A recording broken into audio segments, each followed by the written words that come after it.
আমন্ত্রণ জানাচ্ছি দর্পণ টিভি 24 থেকে। পাবনায় মোবাইল ফোন চুরিকে কেন্দ্র করে ধারালো অস্ত্রের আঘাতে যুবকের মৃত্যু, আটক 3 জন। পাবনায় মোবাইল ফোন চুরিকে কেন্দ্র করে মামাতো ভাইদের ধারালো অস্ত্রের আঘাতে ফুফাতো ভাইয়ের মৃত্যু হয়েছে। এই ঘটনায় 3 জনকে আটক করেছে পুলিশ। শনিবার দিবাগত রাত 12:30টার দিকে পাবনা সদর উপজেলার জাফরাবাদ এলাকায় এ ঘটনা ঘটে। নিহত রাসেল জাফরাবাদ এলাকার নাজির উদ্দিনের ছেলে। পুলিশ ও স্থানীয়রা জানান, শনিবার রাতে নিহত রাসেলের মামাতো ভাই জাফরাবাদ এলাকার মকবুলদের বাড়ি থেকে একটি মোবাইল ফোন চুরি হয়। মোবাইল ফোন চুরির জন্য রাসেলকে দোষারোপ করে একই এলাকার তানজিল নামের এক যুবক রাসেলকে মোবাইল ফোন ফেরত দিতে বলে।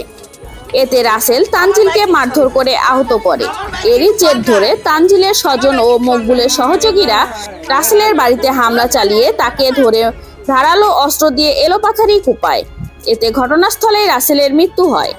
তবে এই অভিযোগ অস্বীকার করে নিহত রাসেলের বোন অঞ্জনা খাতুন বলেন, তাদের এলাকায় পরিত্যক্ত একটি সেমাই কারখানায় কলা কাটাকে কেন্দ্র করে তার ভাইকে কুপিয়ে হত্যা করা হয়েছে। পাবনা সদর থানার ভারপ্রাপ্ত কর্মকর্তা ওসি আব্দুস সালাম জানান, খবর পেয়ে পুলিশ ঘটনাস্থলে গিয়ে মরদেহ উদ্ধার করে। ঘটনার সাথে জড়িত 3 জনকে আটক করা হয়েছে।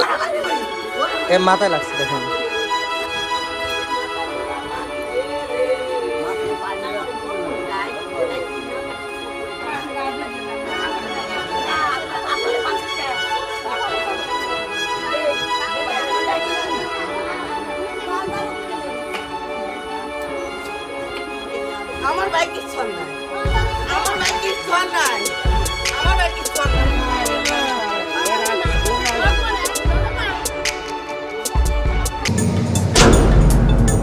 দর্শক, এতক্ষণ দর্পণ টিভি 24 এর সাথে থাকার জন্য ধন্যবাদ।